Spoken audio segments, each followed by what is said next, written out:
ഒളിച്ചോട്ടത്തിന്റെ ഒളിവുകാലത്തിന്റെ century. Kuthiravattam മാനസികാരോഗ്യ കേന്ദ്രത്തിൽ നിന്ന് കൊലക്കേസ് പ്രതി ചാടിപ്പോയിട്ട് 50 ദിവസങ്ങൾ പിന്നിട്ടു. പെരിന്തൽമണ്ണ ദൃശ്യ കൊലക്കേസ് പ്രതി വിനീഷ് വിനോദാണ് പോലീസിനെ വെട്ടിലാക്കി ചുറ്റിക്കറങ്ങുന്നത്.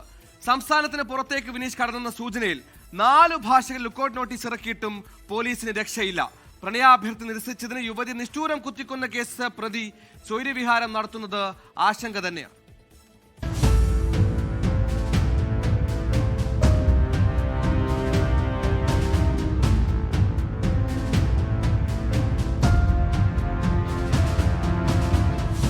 അർദ്ധ സെഞ്ചുറിയുടെ തിളക്കത്തിലാണ് കൊടുംകുറ്റവാളി വിനീഷ്.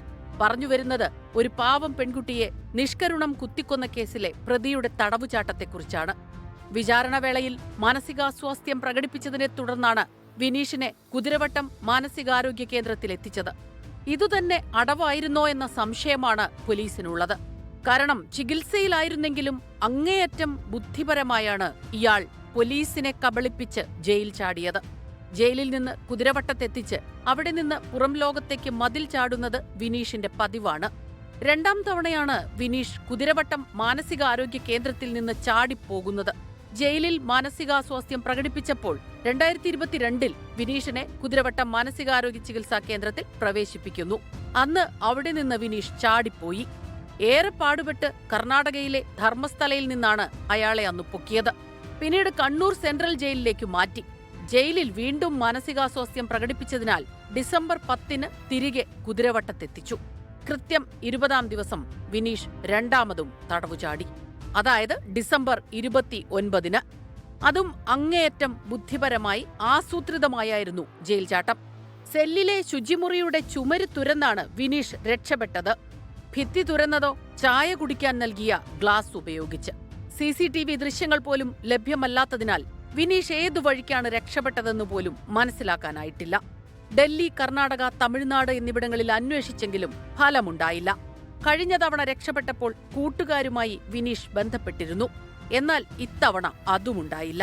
സെല്ലിലും ജയിലിലും പൊതുവെ അക്രമ സ്വഭാവം കാണിക്കാറുണ്ട് വിനീഷ് എന്ന് അന്വേഷണ സംഘം തന്നെ സമ്മതിക്കുന്നു.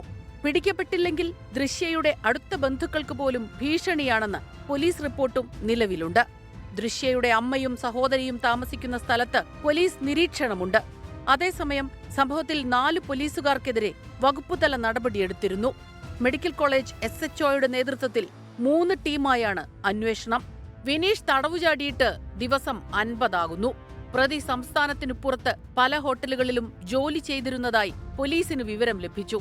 എന്നാൽ പോലീസ് സംഘം എത്തും മുൻപ് ഇവിടങ്ങളിൽ നിന്നെല്ലാം അതിവിദഗ്ധമായി ഇയാൾ മുങ്ങി. അധികം വൈകാതെ പ്രതിയെ പിടികൂടാനാകുമെന്നാണ് പ്രത്യേക അന്വേഷണ സംഘം പറയുന്നത്.